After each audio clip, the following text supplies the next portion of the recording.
SK banquet hall, central bank के सामने, main road, Maripur, Muzaffarpur का एकमात्र बैंक्वेट हॉल है जहां आप बर्थडे पार्टी से लेकर शादी विवाह तक का कर सकते हैं आयोजन।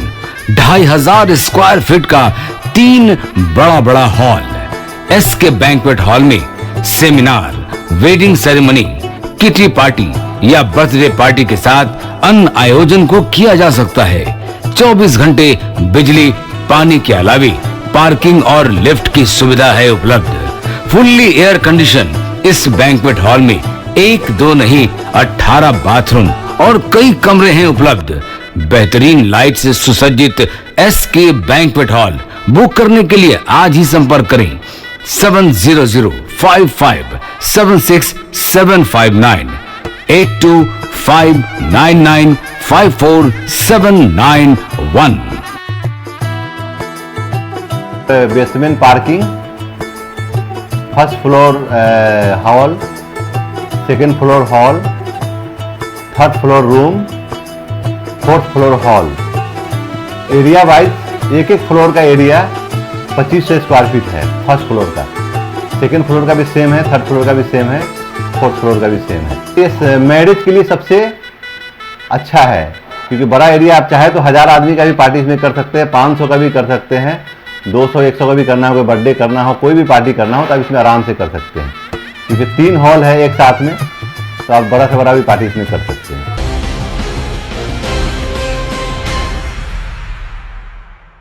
नमस्कार, आप देख रहे हैं डेन न्यूज और आपके साथ मैं हूं तनु। खबरों की आगाज आज की सुर्खियों के साथ। दीपावली और छठ के मौके पे बड़े शहरों से आने वाले यात्रियों को शहर में बगैर कोरोना जांच कराए नहीं मिलेगा प्रवेश। डीएम ने जारी किया आदेश।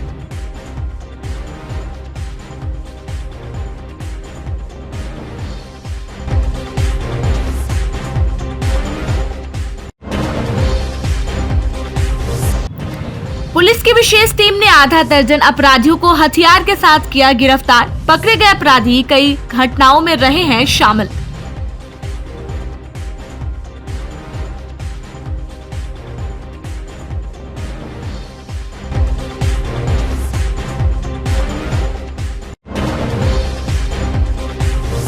और पार्षदों के द्वारा मेयर पे लगाए गए अविश्वास प्रस्ताव पर खुलकर बोले मेयर सुरेश कुमार।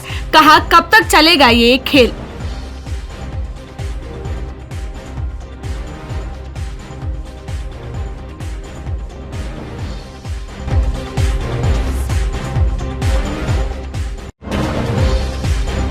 तो ये थी आज की सुर्खियां और अब खबरें विस्तार से। देश के बड़े शहरों से विशेष ट्रेन से दीपावली और छठ पर्व में आने वालों में एक भी संक्रमित जांच से बच गया तो हालत खराब हो सकती है। जिले में अब तक जो भी मामले आए हैं वह पर्व के बाद यानी बाहर से आने वालों के कारण हुए हैं। ऐसे में प्रशासन के सामने बाहर से आने वालों की 100% जांच बड़ी चुनौती है। डीएम ने सुरक्षा को लेकर स्वास्थ्य विभाग को अलर्ट कर दिया है और कहा है कि ऐसी व्यवस्था बनाई जाए जिसमें एक भी व्यक्ति बिना जांच के बाहर नहीं जा सके। बाहर से आने वाली विशेष गाड़ियों को लेकर प्रशासन की युद्ध स्तर पर चल रही जांच और टीकाकरण के निरीक्षण को लेकर सोमवार को मुजफ्फरपुर जंक्शन पर डीएम, एसएसपी, एसडीओ सहित स्वास्थ्य विभाग के अधिकारियों के साथ पहुंचे। जिलाधिकारी प्रणव कुमार ने बताया कि कहीं से भी कोई चूक नहीं हो, इसके लिए काम किया जा रहा है। स्वास्थ्य विभाग को इतने काउंटर बनाने को कहा गया है जिससे लोगों की जांच आसानी से की जा सके। जंक्शन पर संक्रमण सुरक्षा को लेकर विशेष चौकसी की तैयारी है। ट्रेन की घोषणा होने के साथ ही डीएम जांच की व्यवस्था का निरीक्षण करने में जुट गए हैं। स्टेशन के निरीक्षण के साथ वह जिम्मेदार अधिकारियों को कई निर्देश भी दिए ताकि संक्रमण को स्टेशन पे ही डिटेक्ट कर लिया जाए।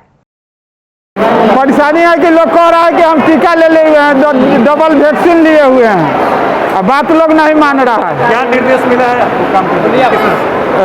निर्देश मिला हुआ है कि जो टीका लिया हुआ है उसका भी, जो नहीं लिया हुआ है उसका भी जांच होना चाहिए।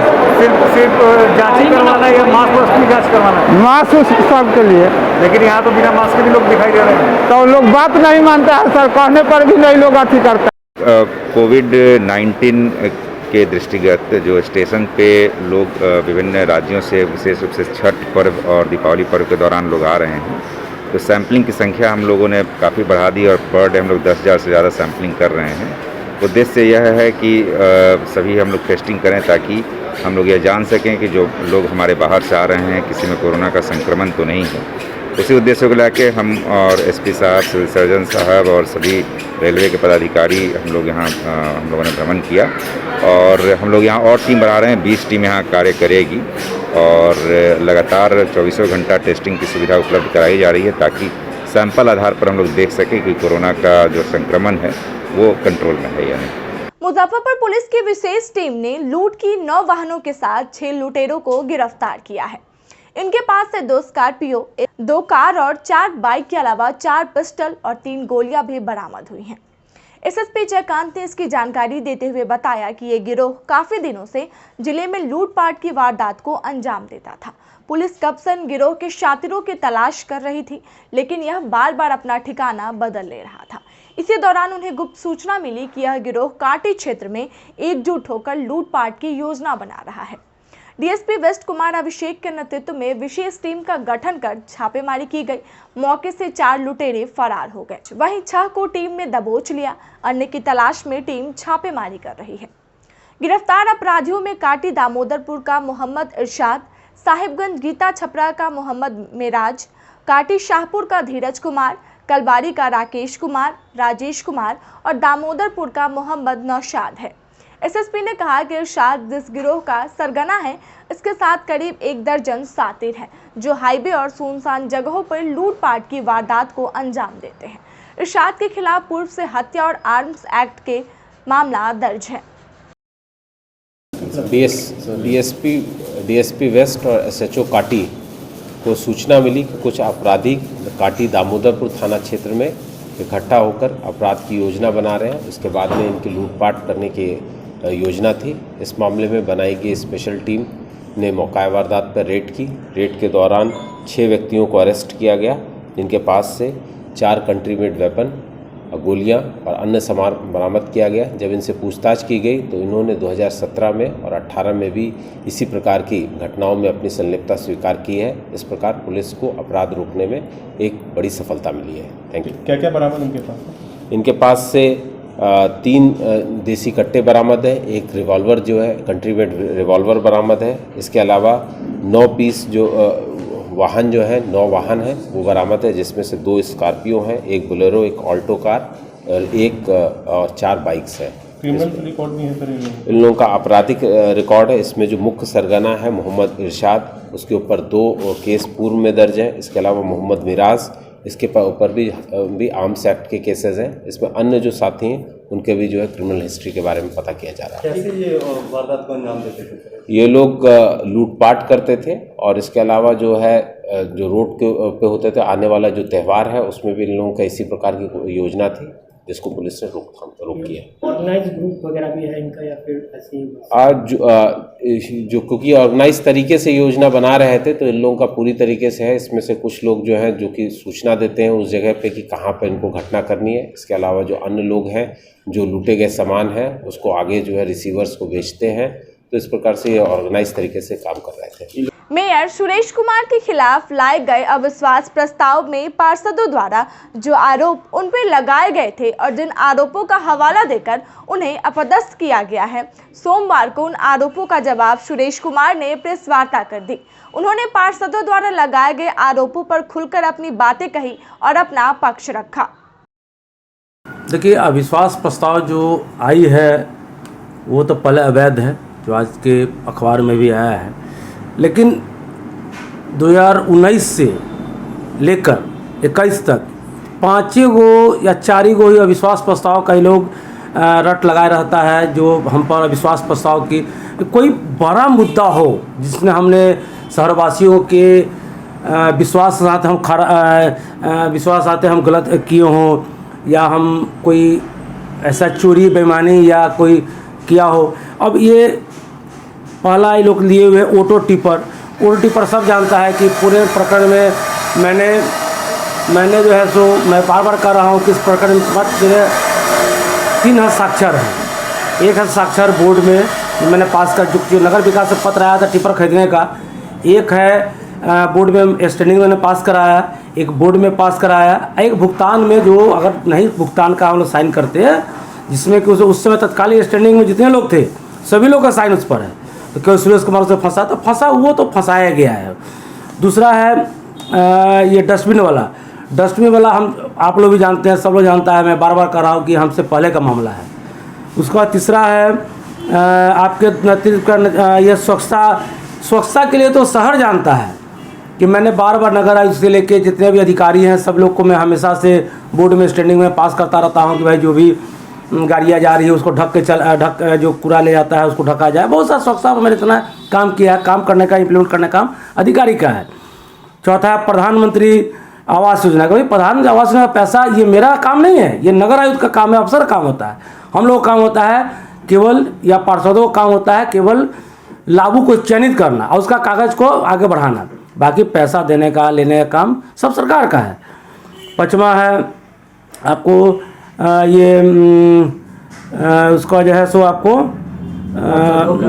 रैंकिंग आपको बढ़िया नहीं है। रैंकिंग के लिए तो हम लोग लगे रहते हैं। और एक है कि पार्षदों को मान सम्मान का, ये तो हमारे माननीय वार्ड पार्षद अपने दिल पर हाथ रख के ये सोचे और लगेगा उनको कि मैंने किनके साथ मान सम्मान किया कि न किया, ये तो उनका दिल जानता है, मेरा ही दिल जानता है। मैंने किसी पार्षद के साथ आज तक मिसबिहेव नहीं किया।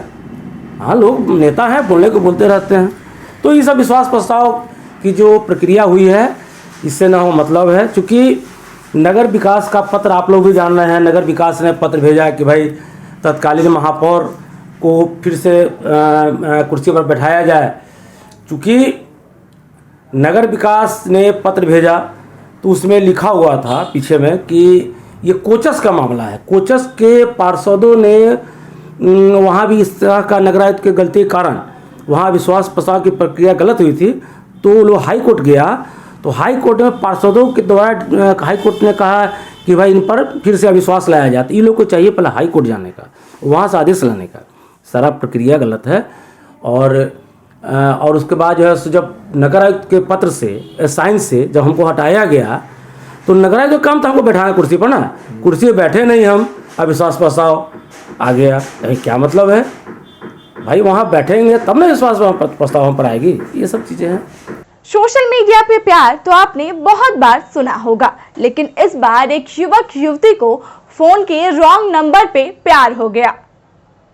2 साल पहले मोतिहारी की पूजा के नंबर पे गलती से मुजफ्फरपुर के औराई के रवि कुमार का कॉल चला गया था। दोनों में बात हुई तो पता चला कि रॉन्ग नंबर है। उस समय तो कॉल काट दिया, लेकिन 2 दिन बाद रवि ने मिस कॉल दिया। इस बार पूजा ने कॉल बैक भी किया।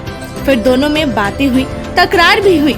जल्द ही ये तकरार प्यार में बदल गई। फिर तो घंटों तक दोनों बातें करने लगे। पूजा ने रवि से शादी करने की इच्छा जाहिर की। रवि इसके लिए तैयार था, लेकिन कहीं से दोनों के माँ बाप को भनक लग गई। परिजनों ने लड़की से मोबाइल छीन लिया तो बातचीत बंद हो गई। रविवार को लड़की औराई थाना पहुंची। थानेदार राजेश कुमार से अपने प्यार की पूरी दास्तान सुनाई। उन्होंने लड़की की उम्र का सत्यापन किया, फिर उसकी फैमिली को बुलाया। रवि और उसके परिजनों को भी बुलाया गया। पहले तो रवि की फैमिली ने इनकार कर दिया, लेकिन थानेदार ने दोनों पक्षों को समझाया। कहा कि जब दोनों बालिग हैं, प्यार करते हैं और शादी करना चाहते हैं तो आप लोगों को क्यों ऐतराज है। दोनों स्वजातीय भी हैं। थानेदार के समझाने पे दोनों पक्ष मान गए और आई में शिव मंदिर में शाम की दोनों की शादी कराई गई। थानेदार समेत सभी पुलिसकर्मी और गांव के कुछ गणमान्य लोग बाराती बने। शादी के बाद दूल्हा दुल्हन ने थानेदार के पैर छूकर आशीर्वाद लिया। इसके बाद लड़की परिजनों से विदा लेकर ससुराल चली गई। थानेदार राजेश कुमार ने कहा कि लड़का लड़की दोनों बालिग हैं, दोनों प्यार भी करते हैं और शादी करना चाहते थे। ऐसे में अगर उनकी बातों को नहीं सुनते तो हो सकता था कि वो कोई गैर कानूनी कदम उठा लेते। दोनों की खुशी हमें इसी में दिखाई पड़ी, इसलिए विधि व्यवस्था से दोनों की शादी करा दी गई। मामला कुछ नहीं है, वो लड़का लड़की का प्यार है, फोन के द्वारा हुआ था। तो उसी के जरिए यहाँ थाना का सहयोग मिला।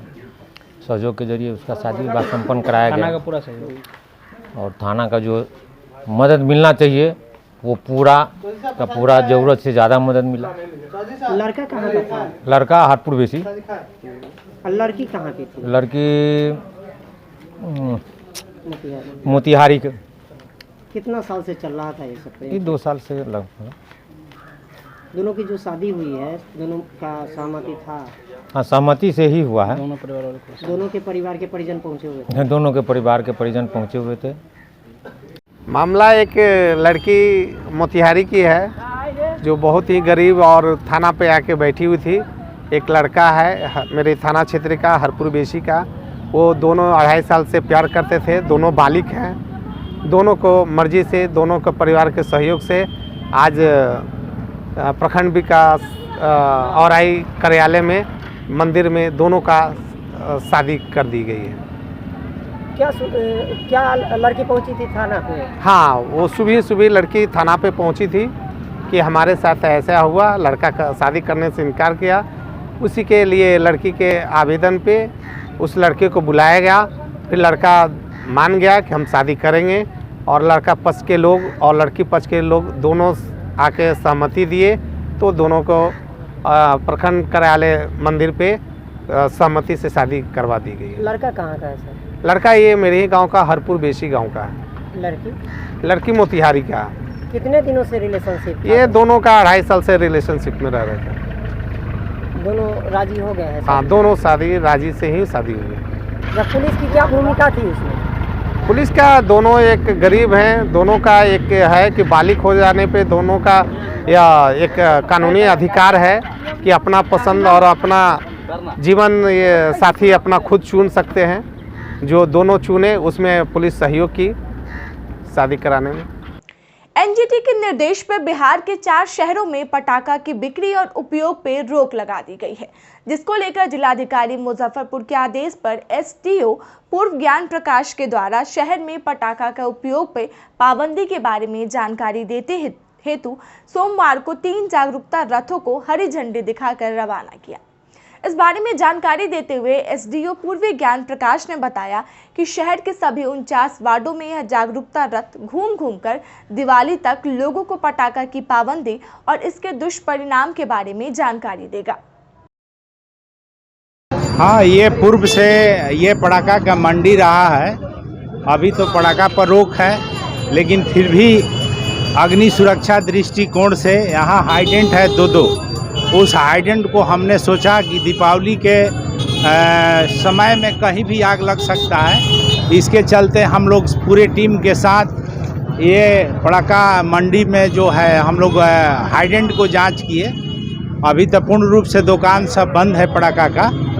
और कहीं शहर में अगर इस इलाका में ऑकरेंस होता है तो इस हाइडेंट से हम पानी ले सकते हैं। इसीलिए हम लोग का यही उद्देश्य है कि दीपावली से पहले सब हाइडेंट को जांच कर लें कि जब पानी की आवश्यकता पड़े तो हम पानी ले सकें। एनजीटी के निर्देश पर बिहार के 4 शहरों में पटाखा की बिक्री और उपयोग पर रोक लगा दी गई है, जिसको लेकर जिलाधिकारी मुजफ्फरपुर के आदेश पर एसडीओ पूर्व ज्ञान प्रकाश के द्वारा शहर में पटाखा का उपयोग पर पाबंदी के बारे में जानकारी देते हेतु सोमवार को 3 जागरूकता रथों को हरी झंडी दिखाकर रवाना किया। इस बारे में जानकारी देते हुए एसडीओ पूर्व ज्ञान प्रकाश ने बताया कि शहर के सभी 49 वार्डों में यह जागरूकता रथ घूम कर दिवाली तक लोगों को पटाखा की पाबंदी और इसके दुष्परिणाम के बारे में जानकारी देगा। जागरूकता हाँ, नेशनल ग्रीन ट्रिब्यूनल के निर्देश के आलोक में जिला पदाधिकारी के महोदय के अनुसार जो मुजफ्फरपुर जो शहरी क्षेत्र है, इसमें किसी भी पटाखा के बिक्री और उपयोग दोनों पर प्रतिबंध लगाया गया है। इसी के चलते हम लोग आज ने मुजफ्फरपुर पूर्वी अनुमंडल प्रशासन की तरफ से हम लोग एक प्रचार रथ रवाना किए हैं जो लगातार दीपावली तक जो हमारा 49 वार्ड है नगर निगम का, सभी वार्डों में घूम कर इसका प्रचार करेगा। और सभी नागरिकों से हम लोगों ने अनुरोध किया है कि प्रशासन को सहयोग करने के लिए, क्योंकि पटाखा के चलते ही डिफरेंट प्रकार की जो बीमारी है, सांस की बीमारी, लंग्स की बीमारी या हाथ जलने की समस्या, आँख में रोशनी की समस्या, जो डिफरेंट बीमारियाँ होती है उससे भी हम लोग निजात पा सकें और जो हम लोग का नेशनल ग्रीन ट्रिब्यूनल का निर्देश है उसका भी 100% अनुपालन सुनिश्चित हो जाए। सोमवार को जिलाधिकारी प्रणव कुमार ने शहर के कई छठ घाटों एवं तालाबों का निरीक्षण कर तैयारियों का जायजा लिया। सिकंदरपुर सीढ़ी घाट, आश्रम घाट, अखाड़ा घाट सहित कई घाटों एवं साहू पोखर, पड़ाव पोखर, आरडीएस कॉलेज स्थित पोखर इत्यादि का निरीक्षण किया। बूढ़ी गंडक नदी में एनडीआरएफ के बोट पर बैठकर नदी किनारे के घाटों का निरीक्षण भी किया। उन्होंने घाट में बैरिकेटिंग, लाइट की व्यवस्था, चिकित्सक दल की उपस्थिति, साफ सफाई, गोताखोरों की प्रतिनियुक्ति, नियंत्रण कक्ष की स्थापना को लेकर कई आवश्यक दिशा निर्देश नगर आयुक्त एवं वरीय अधिकारियों को दिया। उन्होंने ब्लीचिंग पाउडर के छिड़काव का भी निर्देश दिया। उन्होंने छठ घाटों पर सुरक्षा व्यवस्था और यातायात व्यवस्था को लेकर उपस्थित टाउन डीएसपी को आवश्यक व्यवस्था सुनिश्चित कराने का निर्देश भी दिया जा रहा है। क्या क्या आवश्यक निर्देश हैं? देखिए, छठ घाटों का निरीक्षण किया गया। बूढ़ी गंडक के किनारे जितने भी शहर में घाट हैं उन सभी का निरीक्षण कर लिया गया है। इसके अतिरिक्त शहरी क्षेत्र में जो विभिन्न तालाब और जल स्रोत हैं वहाँ साफ सफाई की कार्रवाई लगातार चल रही है, जैसा कि आप लोग देख भी रहे हैं। पानी का स्तर अभी काफ़ी ज़्यादा है, पानी कम करने का भी प्रयास किया जा रहा है और साथ साथ सफाई की जा रही है। और सभी छठ व्रतियों से हम लोग का यह भी अनुरोध है कि यद्यपि प्रशासन के द्वारा सारी तैयारियां की जा रही हैं, लेकिन इसके बावजूद यथासंभव यह लोक आस्था का पर्व है, इसमें यथासंभव लोग कोशिश करें कि अपने घरों में ही इस पूजन को करें तो ज़्यादा बेहतर होगा। लेकिन इसके बावजूद प्रशासन पूरी तरह से तत्पर और तैयार है। छठ घाटों पर क्या व्यवस्थाएं हैं प्रशासन? छठ घाटों पर जो सारी व्यवस्थाएं होनी चाहिए वो सारी व्यवस्थाएं की जा रही हैं। पूरी लाइटिंग, साफ सफाई, चेंजिंग रूम्स, इसके अतिरिक्त SDRF और गोताखोर की टीम, कंट्रोल रूम और जो सुरक्षा की व्यवस्था होनी चाहिए, सारी सुरक्षात्मक व्यवस्था और ट्रैफिक का भी रेगुलेशन पूरा कराया जा रहा है। किसी घाट या तालाब को खतरनाक घोषित किया गया? वही हम लोग सर्वे अभी लगातार करा रहे हैं। सभी घाटों का निरीक्षण किया जा रहा है, सभी तालाबों का निरीक्षण किया जा रहा है। 1-2 दिनों के अंदर ये सारी चीज़ें क्लियर हो जाएंगी, किन तालाबों को या घाटों को प्रतिबंधित किया जाए। धनतेरस के पूर्व मुजफ्फरपुर शहर का बाजार सजकर तैयार है। लक्ष्मी गणेश की मूर्ति हो या सोना चांदी या फिर बर्तन, लोग इसकी खूब खरीदारी कर रहे हैं। धनतेरस को लेकर छोटी कल्याणी शेखर सिनेमा सामने डॉक्टर AP गुप्ता कैंपस स्थित गोवर्धन राम रामाशीष प्रसाद जेम्स गार्डन में खरीदारी करने पे डिस्काउंट के साथ निश्चित उपहार दिया जा रहा है। शॉप की प्रोप्राइटर सौम्या प्रकाश ने बताया कि धनतेरस को लेकर चांदी के आभूषण जैसे कि फैंसी पायल के लिए सूप, लक्ष्मी गणेश की मूर्ति, बर्तन समेत संपूर्ण चांदी के सभी आइटम डिस्काउंट रेट में उपलब्ध है। उन्होंने कहा कि धनतेरस पे खरीदारी करने वाले ग्राहक के लिए निश्चित उपहार भी दिया जा रहा है। ये हमारा प्रतिष्ठान गोवर्धन राम रामाशीष प्रसाद जेम्स गार्डन, ये छोटी कल्याणी में स्थित है। First floor doctor AP Gupta campus, Ashish medical hall के ऊपर। क्या क्या है ऑफर? हमारे यहाँ चांदी के सारे वैरायटीज़ उपलब्ध हैं, जैसे पायल और बर्तन, मूर्ति और भी कई तरह के चांदी के सामान होते हैं जो सारे यहाँ उपलब्ध हैं। और मेकिंग पे 20% डिस्काउंट दे रहे हैं हम लोग और निश्चित उपहार योजना दे रहे हैं हर कस्टमर के लिए है। ये क्या कहेंगे ग्राहकों से, क्या कहेंगे ये हमारा प्रतिष्ठान ही सब कुछ बोलता है। ये हमारा जो बैनर है ये शुद्धता विश्वसनीयता का प्रतीक है, तो वो अवश्य आएँ। और पुरानी मोतिहारी रोड के कोहलुआ चौक स्थित JP ग्रुप ऑफ इंस्टीट्यूशन परिसर में खोले गए super multi specialist hospital doctor Usha Sinha चिकित्सक केंद्र के OPD का विधिवत उद्घाटन सोमवार को डिप्टी CM और डॉक्टर CK दास के दीप प्रज्वलित कर किया। इस दौरान हॉस्पिटल के निदेशक डॉक्टर KP श्रीवास्तव, प्रबंधक डॉक्टर अमित श्रीवास्तव, विशेषज्ञ चिकित्सक AK सहाय, डॉक्टर संगीत ग्रेसी सहित काफ़ी संख्या में लोग मौजूद रहे। OPD के उद्घाटन अवसर पर करीब 150 मरीज को निःशुल्क चिकित्सक परामर्श भी दिया गया। डिप्टी CMO ने इस तरह के अस्पताल खोले जाने को बेहतर पहल बताते हुए अपनी शुभकामनाएं प्रदान की। हॉस्पिटल के डायरेक्टर डॉक्टर KB श्रीवास्तव ने बताया कि यहां जरूरतमंद एवं निसहाय मरीजों का इलाज बहुत ही कम खर्च में किया जाएगा। कार्यक्रम के आयोजन में डॉक्टर अमित श्रीवास्तव और डॉक्टर सविता श्रीवास्तव की सराहनीय भूमिका रही। के लिए तो बहुत अच्छी पहल है ये, खासकर जो गरीब निसहाय लोगों के लिए सस्ती और मुफ्त सुविधा जो सर रख रहे हैं, ये एक बहुत अच्छी पहल है। क्योंकि अभी भी बहुत ऐसे लोग हैं जो देखते होइएगा समाज में ऐसे लोग हैं जो पैसे की कमी के कारण अपना पूर्ण इलाज नहीं करा पाते हैं, तो वैसे लोगों को खासकर सर ने टारगेट किया है। इनकी बहुत अच्छी सोच है और मैं चाहूँगा जो ये अच्छी सोच ये आगे भी रखें और इस इंस्टीट्यूट को बड़ी सफलता मिले। इसमें 1 नवंबर को डॉक्टर उषा सिन्हा चिकित्सा केंद्र का उद्घाटन डॉक्टर CK दास मुख्य उप मुख्य चिकित्सा अधिकारी ने किया। इस अवसर पर सैकड़ों मरीजों का निःशुल्क सेवा प्रदान किया गया। कल से होने वाले चिकित्सा में निम्न दर पर उनकी सेवा दी जाएगी। इसके लिए हमारी योजनाबद्ध तरीके से सभी डॉक्टरों का विधिवत समय सारणी निर्धारित कर दिया जाएगा। आने वाले दिन में हम निम्न दर पर उन गरीब मरीजों का जो असहाय है, लाचार है, बेबस हैं, उनके लिए हम ये सुविधा प्रदान कर निम्न दर पर करते रहेंगे। आगे आने वाले भविष्य में हम उनकी शुभकामना करते हैं। दीपावली से पहले पेट्रोल और डीजल की कीमतों में बढ़ोतरी का सिलसिला लगातार जारी है। देश में पेट्रोल और डीजल की पैसा लेते हैं 1 नवंबर को मुजफ्फरपुर में पेट्रोल ऊपर करके डालिएगा, ऊपर कीजिए हल्का। डीजल में बढ़ते दाम को लेकर मुजफ्फरपुर के आम जनता क्या कहते हैं, आप खुद सुनिए। देश में बढ़ते लगातार महंगाई से आम लोग अब परेशान हो चुके हैं। आज 1 नवंबर है, महीने का पहला दिन और पेट्रोल का कीमत आसमान छू रहा है। आप तस्वीरों में देख सकते हैं कि आज का जो रेट है पेट्रोल का वो मुजफ्फरपुर में 114 रुपये 20 पैसे लीटर है। और वहीं डीजल की बात करें तो डीजल 105 रुपये लीटर है। तो आप सोच सकते हैं कि जो कीमत है पेट्रोल डीजल की वो किस कदर बढ़ चुकी है। आम लोग यहाँ पे आम लोग हैं, उनसे हम बात करते हैं। लगातार पेट्रोल के दाम बढ़ते जा रहे हैं। आज भी 114 रुपये 20 पैसे लीटर है। क्या कुछ कहेंगे? क्या कहेंगे, कोई दिक्कत नहीं है, चल रहा है, कोई दिक्कत नहीं। क्या कुछ कहेंगे? पेट्रोल का दाम लगातार बढ़ रहा है। क्या पेट्रोल पे क्या, पेट्रोल का दाम तो सब कुछ का बढ़ रहा है, तो पेट्रोल का दाम बढ़ेगा, इसमें क्या कहना है? तो कोई फर्क नहीं पड़ता, कोई फर्क नहीं पड़ता है। पेट्रोल के दाम में लगातार बढ़ोतरी हो रही है। क्या कुछ कहेंगे? क्या करे, सरकार को सोचना चाहिए पेट्रोल के दाम के बारे में। अब आम आदमी क्या करेगा, कैसे चलेगा? फैमिली है, पर्सनल जॉब है, लगता है साइकिल खरीदना पड़ेगा अब तो। अच्छे दिन का वादा किया गया, अब अच्छे दिन कब आएंगे ये तो पता नहीं सर। बुरे दिन चल रहे हैं, अच्छे दिन का इंतज़ार है, जब आए तब अच्छे दिन होंगे। ऐसे मोदी जी से दरख्वास्त है कि अच्छे दिन जल्दी लाएं, पेट्रोल और डीजल के दाम कम करें। ये अभी भी बढ़ने की संभावना है पेट्रोल की। अभी जैसे लग रहा है कि ये 15-20 दिन में लगभग 150 के पार हो जाएगा पेट्रोल, ऐसा लग रहा है। अब देखिए क्या किया जा सकता है, जैसा होगा तो पता चलेगा ही आप लोगों को भी। और भी कुछ लोग हैं, पेट्रोल का दाम लगातार बढ़ रहा है, क्या कुछ कहेंगे? बढ़ तो रहा है, गवर्नमेंट का ये है, सारा पिछली भी सरकार का दोषी है, इधर भी है।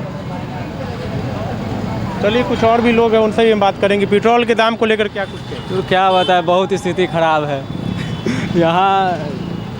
क्या है बोलिए? होगा बिल्कुल, साइकिल 2 साल से नहीं चला रहे, अब लग रहा है फिर साइकिल निकालना पड़ेगा। साइकिल निकालना होगा, अब बिल्कुल लग तो रहा है ऐसा ही कि साइकिल निकालना पड़ेगा, क्योंकि पेट्रोल की कीमत काफ़ी आसमान छू रही है, तो सरकार को इस पर कंट्रोल करना चाहिए।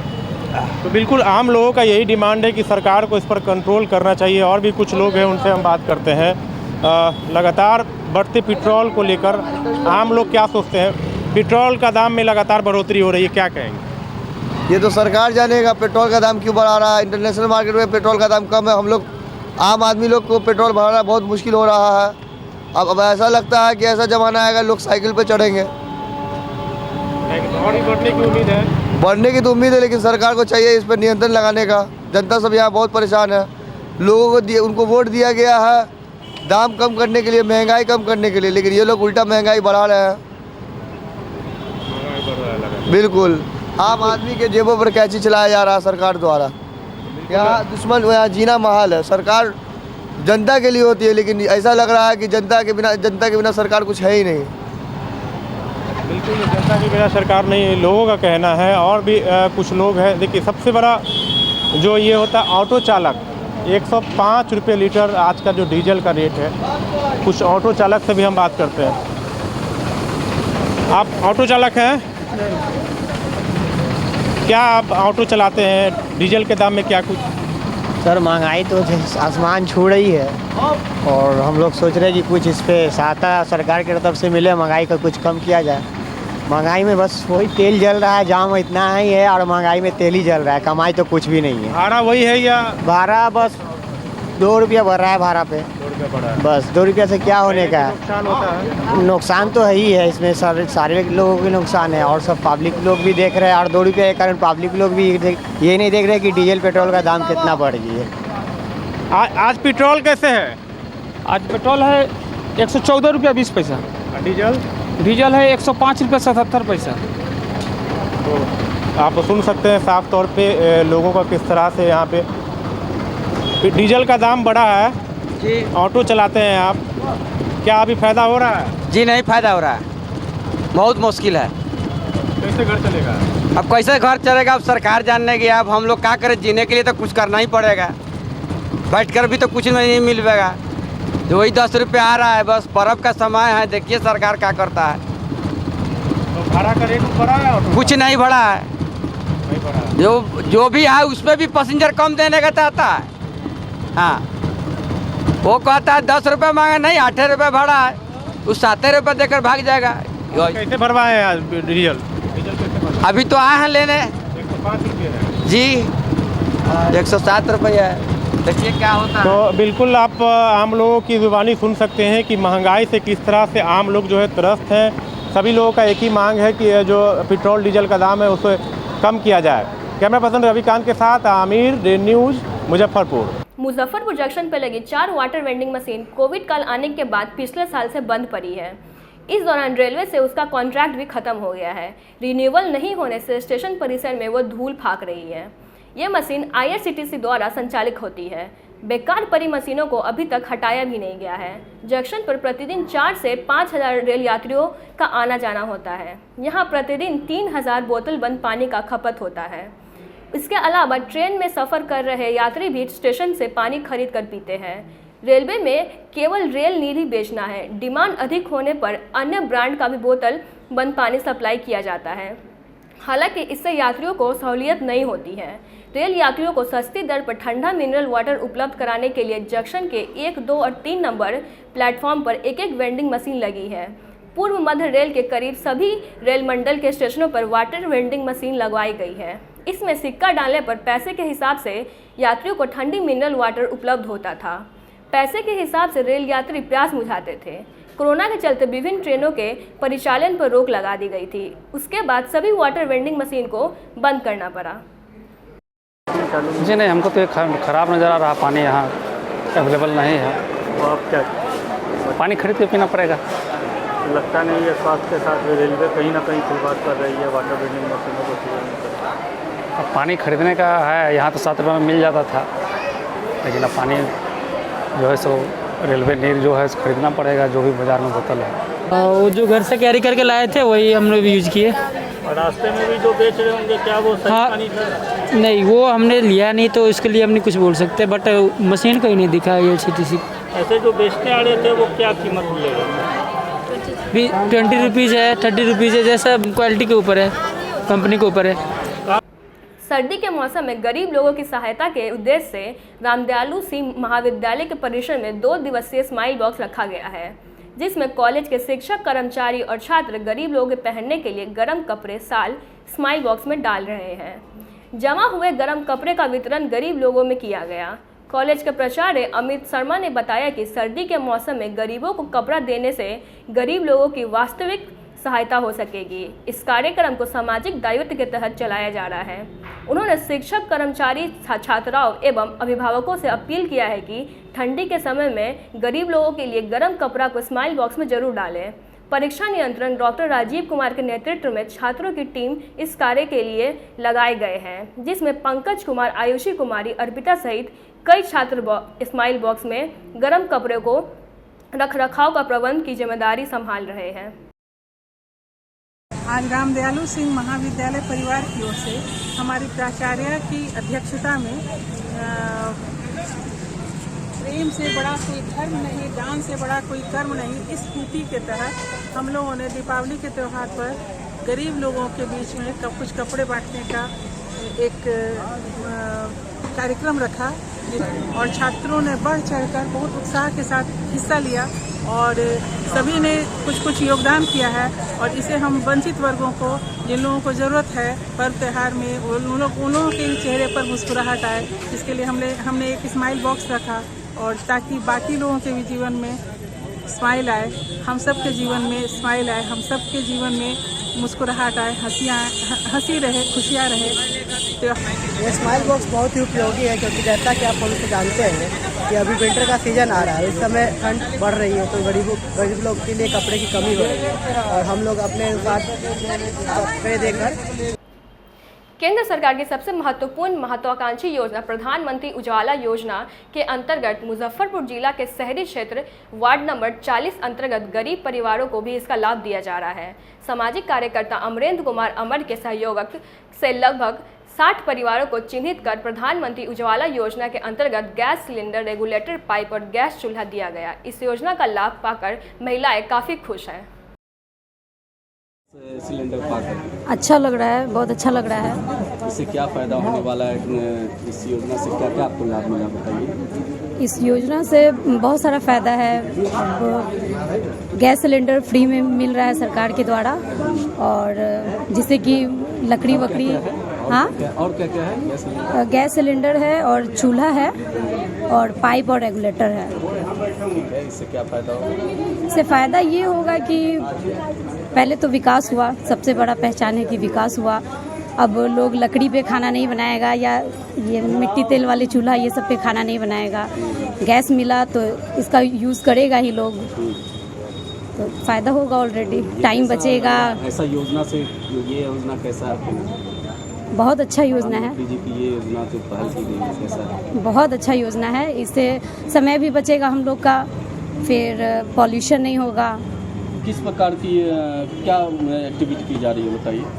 आज वार्ड 40 के अंतर्गत प्रधानमंत्री के महत्वाकांक्षी योजना उज्ज्वला योजना के अंतर्गत वार्ड 40 के ज़रूरतमंद परिवार को गैस सिलेंडर, भरा हुआ चूल्हा, रेगुलेटर, पाइप दिया जा रहा है।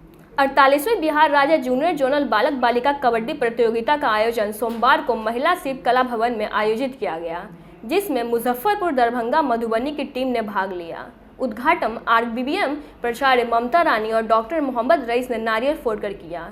बालिका वर्ग में फाइनल मैच मुजफ्फरपुर और दरभंगा के बीच में खेला गया, जिसमें मुजफ्फरपुर विजयी हुई।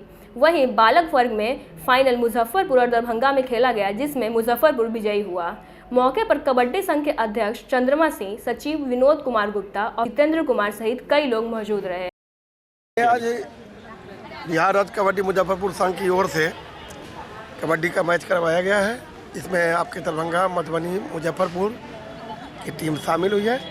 अभी वर्तमान में दरभंगा मैच जीता है और एक मैच मुजफ्फरपुर की महिला टीम निकाली है। अभी फाइनल दरभंगा और एक मुजफ्फरपुर के साथ होगा तथा महिला में मधुबनी और मुजफ्फरपुर के साथ होगा। आज MSKB के ग्राउंड में 48वीं बिहार जूनियर जोनल कबड्डी प्रतियोगिता का आयोजन किया गया, जिसमें बालक वर्ग एवं बालिका वर्ग दोनों टीम उपस्थित हुई। दरभंगा, मधुबनी, मुजफ्फरपुर और अररिया, इन सभी टीमों के टूर्नामेंट में अभी तक विजेता दरभंगा बालक वर्ग में, मुजफ्फरपुर बालक वर्ग में, इन दोनों का कुछ ही क्षणों में फाइनल मैच होगा। साथ ही साथ अभी महिला वर्ग में मुजफ्फरपुर एवं मधुबनी दोनों वर्गों का फाइनल मैच होगा।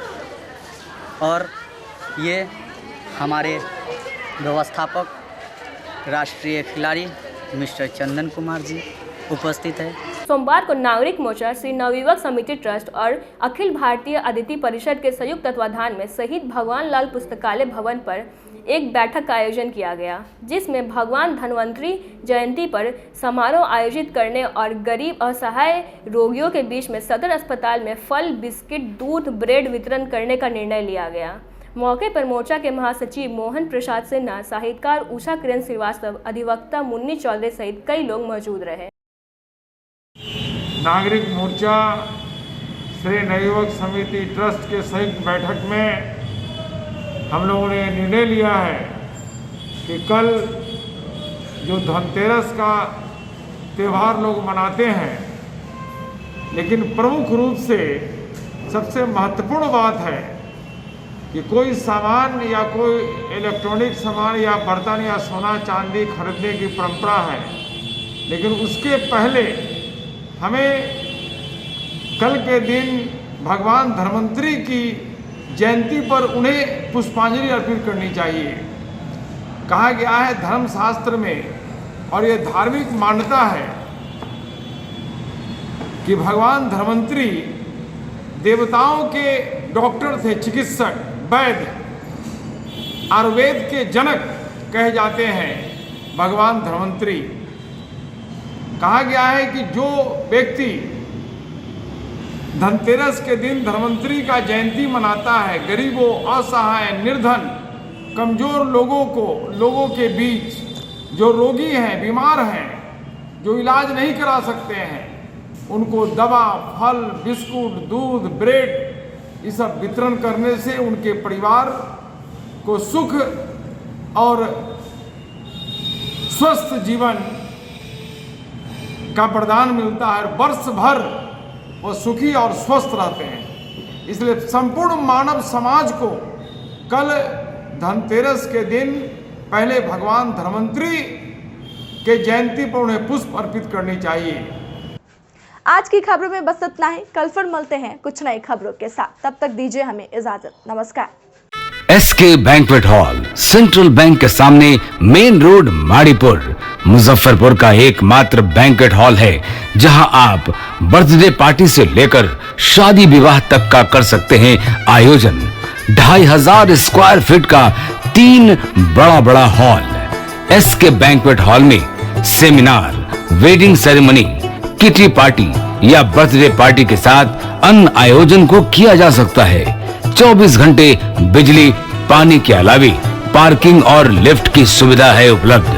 फुल्ली एयर कंडीशन इस बैंक्वेट हॉल में 1, 2 नहीं 18 बाथरूम और कई कमरे हैं उपलब्ध। बेहतरीन लाइट से सुसज्जित एसके बैंक्वेट हॉल बुक करने के लिए आज ही संपर्क करें 7005576759 8259954791। Basement parking, first floor hall, second floor hall, third floor room, fourth floor hall. Area wise एक फ्लोर का एरिया 2500 स्क्वायर फीट है फर्स्ट फ्लोर का। सेकेंड फ्लोर का भी सेम है, थर्ड फ्लोर का भी सेम है, फोर्थ फ्लोर का भी सेम है। इस मैरिज के लिए सबसे अच्छा है क्योंकि बड़ा एरिया, आप चाहे तो 1000 आदमी का भी पार्टी इसमें कर सकते हैं, 500 का भी कर सकते हैं, 200-100 का भी करना हो, कोई बर्थडे करना हो, कोई भी पार्टी करना हो तो आप इसमें आराम से कर सकते हैं क्योंकि 3 हॉल है एक साथ में, तो आप बड़ा से बड़ा भी पार्टी इसमें कर सकते हैं।